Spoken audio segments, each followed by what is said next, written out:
Alright, next planet we're going to talk about is Venus. Second planet from the Sun. And one of the most fascinating planets because it took a long time for us to understand what was going on with Venus. Venus has a mass of 0.82 times the mass of the Earth. So it's 82% of the mass of the Earth. So it makes it close to the same size or same amount of mass as the Earth has.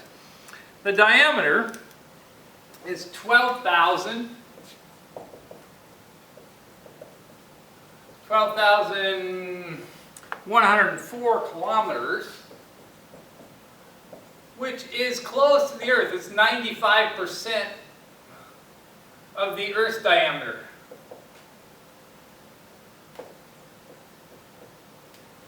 So it's close in size. We're at 12,400, it's at 12,100. So size-wise, it's close to the same. It's slightly less mass, so it's got a slightly lower gravity than we have. All right, its density is still quite high, which shows it also has an iron-nickel core, 5.24 grams per cubic centimeter. Lots of heavy elements on it. Okay. Now this is where Venus starts to get weird. The rotation period. So 1 day on Venus is actually minus 243 Earth days. But its revolution period is 225 days.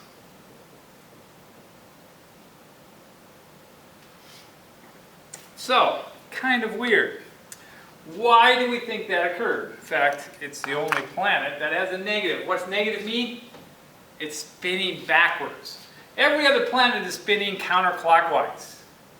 But Venus is spinning clockwise. But I like to think of it not as spinning clockwise, but it's almost not spinning at all. Look, a day on Venus is longer than a year on Venus. You could be like 5 Venus years old, but you'd only be about 4.5 days old. So it's really weird. It's almost not spinning at all, and that makes a huge difference. That's one of the biggest differences between Venus and Earth. Other than that, they're the same size, same composition, they have the same materials, they formed out of the same cloud, but that really changed Venus. It's also, the other difference is it's closer to the Sun, so it's getting a lot more solar energy. Alright, how do we think this happened? We don't think Venus could have formed spinning that way because it came out of the same cloud as everything else. So here's the Sun, here's Venus. Venus spinning counterclockwise, North Pole is up, just like all the other objects, all the other planets in the solar system. And then we think something large had to hit it, meaning fairly large, like Mercury, Mars size, a planet size, small planet size. Hit it, but it hit it on the backside. Essentially, it hit it to actually slow it down. So it's spinning this way. If it hits on this side, it's going to stop the rotation. That's what happened, we think, and it changed its rotation, or almost made it not rotating. Now it's rotating super, super slow. And that changes Venus a lot. And that happened early on to Venus, back when there were probably lots of large objects flying around. And when it hit it, Venus probably liquefied again. This was such a big impact that there's no impact crater you can see anymore, because all it did was make the surface into molten again, and then when the surface finally cooled down again, it smoothed itself out. So it's such a big impact, even if the surface was already solid, it would have remade it into a molten state because of the high energy from this impact. That's the current view. Obviously nobody was there, but there's no way we can figure out how Venus could form out of the same cloud, same material, with the angular momentum everything else has, unless something impacted it. That's our only explanation for how it changed it. All right, so a couple things about Venus. First of all, let's look at Venus. When you look from Earth and you look through a telescope, this is actually an ultraviolet picture. From Earth in visible light, it's perfectly white. Always. Now you see phases of Venus because it's closer to the Sun, and we talked about that Galileo saw all these phases of Venus. But all you see is white because it's clouds. So it has an atmosphere, it has no moon, but it does have an atmosphere. In fact, it has a very thick atmosphere. And that atmosphere is full of clouds, and the clouds completely cover the planet. There is no clear spot. They never have a clear day on Venus. It's always cloud covered. So let's talk about the atmosphere of Venus. So the atmosphere of Venus, so here's Venus, right here. Here's the surface.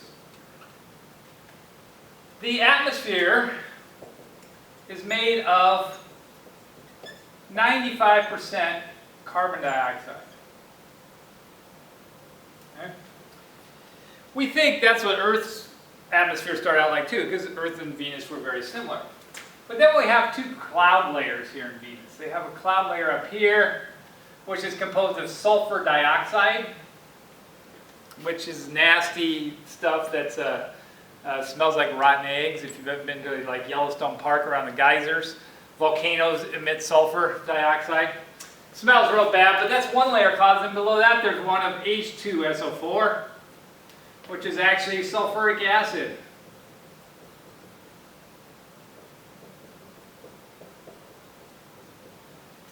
And these clouds cover the whole planet. And so it's always cloudy. In fact, not only that, they absorb most of or reflect most of the light back to space. So the light getting through here, especially the short wavelengths, the blue and all that from the sun, don't make it through. And so when you get to the surface is actually kind of a reddish, orangish, glowing color. Not because that's what the rocks are, but because that's the only light that actually penetrates through the clouds, this cloud layer. We learned this because the Russians sent a probe to Venus back in the 1970s, a Venera probe, several of them. And they descended through these clouds and they analyzed as they went down. Before that, we didn't really have any idea what the surface of Venus was like. They sent it down through the clouds, and then they got to the surface. They found that the surface was very hot. The temperature here is about 700 degrees Kelvin. The temperature on the surface. This is hotter than the surface of Mercury, even though Mercury is closer to the sun, the side facing it. Why is it so hot? Well, we have to talk about the greenhouse effect. Venus is an example of a runaway greenhouse effect.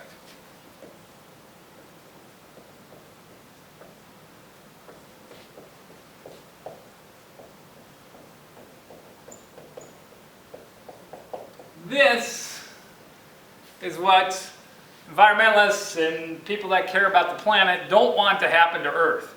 And this is what we're starting to promote by our activities. That's the problem. So the idea is if you have a greenhouse with glass in it, it's good for growing plants. But what happens is the short wavelengths coming from the sun, which is visible light. Remember, we already discussed that the sun puts out most of its energy in the visible part of the spectrum, right? Which is why our eyes develop to see that part of the spectrum. The visible light goes right through the glass, so it's transparent. That's what we consider transparent. It lets the visible light through. But light is just energy. And so down here in the bottom of the greenhouse, the light is absorbed.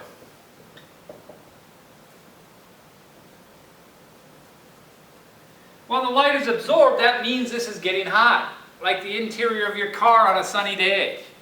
All the light's coming through the window, you reach in to touch your steering wheel and your hands burn. Well, it's absorbing the energy coming from the sun. And if you have a dark interior, like my car has a dark interior, I have a black car with a dark interior, stupidest idea in Texas because it gets really hot in the summer, right? Dark material absorbs more energy. Well, it absorbs and gets hot.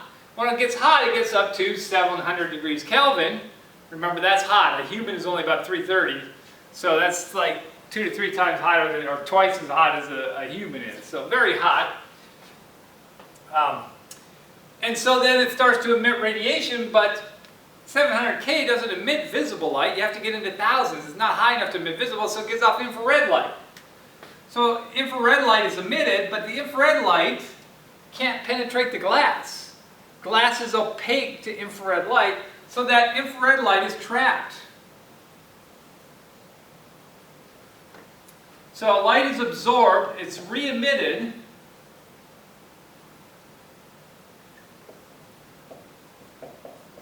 as infrared light,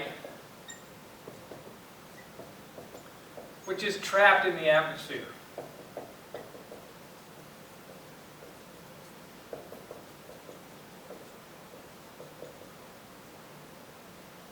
Or in the greenhouse case, it's trapped by the glass.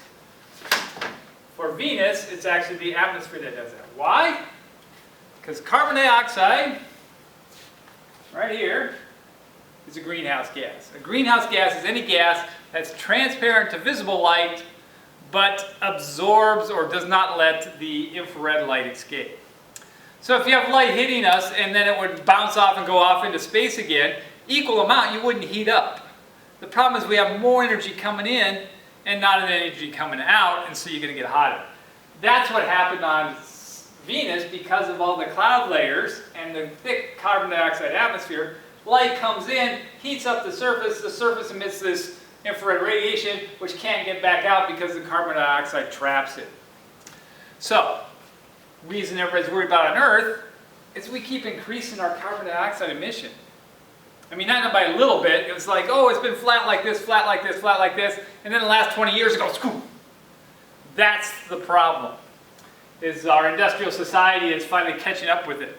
For a long time we could get away with it because our oceans would absorb the carbon dioxide and the plants and everything, but now we're just putting out so much more that the Earth can't actually absorb it as fast as we're creating it. And that's a problem. And it's not just carbon dioxide, there's other gases too, like methane and other ones, that are carbon dioxide gases. There are certain gases that are transparent to visible light, but are opaque to infrared light. Alright, so that's what's happening on Venus. Alright. Notice also, in this picture of Venus here, that the clouds